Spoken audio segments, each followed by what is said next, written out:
कागज पत्थर के मामले में एकदम कमजोर हो तुम।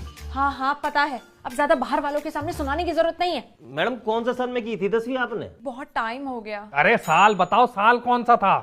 शादी के आसपास का ही तो था। शादी के आसपास है? 18 साल से कम उम्र थी क्या आपकी? बाल विवाह हुआ आपका? एक ग्राम विकास अधिकारी कभी बाल विवाह नहीं करता। अरे नहीं करता होगा मेरे भाई, लेकिन इनसे पूछ के तो बताओ कौन से सन में की थी 10वीं? हैं? 6 रजिस्टर खोल चुका हूँ, अब पूरे मंडल के खोल दूं? भाई साहब मैं कोशिश कर तो रही हूँ, अब इतनी पुरानी बात है कहाँ से याद रहती है। झगड़े की बात होती तो अभी मुंह खुल जाता। क्या कहा तुमने? ये कुछ झगड़े वगड़े की बात कह रहे थे, क्या कह रहे थे भाई साहब आप? भाई साहब क्या कहेंगे, मेरी ही बुराई करेंगे। ये नहीं कि साल याद करवाने में मेरी कुछ मदद कर दे। मैं क्या मदद करूं? मैं तुम्हारे साथ 10वीं में स्कूल जाता था क्या? भाई साहब आप इनके साथ 10वीं में स्कूल तो नहीं जाते थे, लेकिन एक पति को अपनी पत्नी की मोटी मोटी बातें तो याद रहती हैं, ध्यान रहती हैं। भाई साहब हर पति को नहीं, सिर्फ उन पतियों को जो अपनी पत्नियों से प्यार करते हैं। तो क्या जिंदगी भर प्यार ही करता रहूं? काम धंधा नहीं है और कुछ मेरे पास? अरे नहीं नहीं मैडम ऐसे नहीं कह रही थी, मैडम तो बस ट्रेन ट्रक मत समझाओ मुझे। तुम्हारा जो काम है वो करो जल्दी। कैसे करूं? नहीं बोलो कैसे करूं? अरे भाई साहब आप तो गुस्सा हो गए, वो तो बस थोड़ा सा। अपने पापा को फोन करके पूछो, वो बताएंगे कौन से साल में की थी 10वीं। वो नहीं बता पाएंगे। क्यों नहीं बता पाएंगे? अनपढ़ कोटे से लगे थे क्या बैंक में? ऐसा है मेरे पापा ने ऑल यूपी में टॉप किया था। वो तो भाई साहब जब मैं 9वीं में थी तो उनके सर पे बैंक की छत गिर गई थी और वो कोमा में चले गए थे। वो तो उनको तब होश आया जब मेरी मम्मी ने हम दोनों की सगाई की खबर उन्हें सुनाई थी।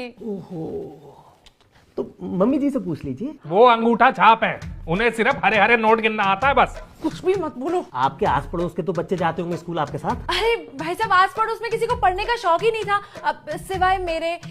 वो तो बस दंगे में ही उलझे रहते थे। वासीपुर में ब्याह हुआ था क्या आपका? वासेपुर नहीं, फांसेपुर। लायक लड़का देख के फांस लिया मेरी सास ने मुझे। मेरा ना मुंह मत खुलवाओ, फंसा कौन है ना ये सब जानते हैं। भाई साहब इन्होंने आज तक सरकार को ये तक नहीं बताया कि ये शादीशुदा है, बस नौकरी किए जा रहे हैं। कल को इन्हें कुछ हो गया तो बस। पेंशन तो गई फिर आपकी? इसीलिए ये टीसी निकलवानी पड़ रही है। लालची।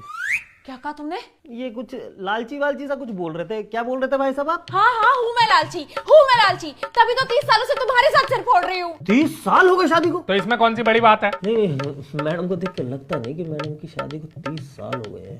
तुझे सरकार यहाँ बैठ के बात बनाने के पैसे देती है? क्या कह रहे हो तुम? अरे भाई साहब छोड़िए ना। एक मिनट मैडम, एक मिनट आप चुप रहो। हाँ क्या कह रहे थे आप? क्या बोल रहा था मैं? वो ही तो पूछ रहा हूँ, क्या कह रहे थे? तू शायद ये नहीं जानता। अरे तुम ही चुप हो जाओ, क्या चाहते हो? ना मिले टीसी, ना जुड़े मेरा नाम तुम्हारे साथ दफ्तर पे, ना मिले मुझे पेंशन, ना कटे मेरा बुढ़ापा चैन से। एक मिनट, आज मिल जाएगी टीसी? हाँ मिल जाएगी, लेकिन मैडम इस आदमी को बोलो बाहर जाके बैठे। भाई साहब क्या हुआ है? क्या हुआ है? ऐड देख रहे हो अपने पति की? सरकारी दफ्तर है ये, यहाँ जो नरमी में बात करता है ना उसी का काम होता है। ऐसे कैसे नहीं होगा काम? तू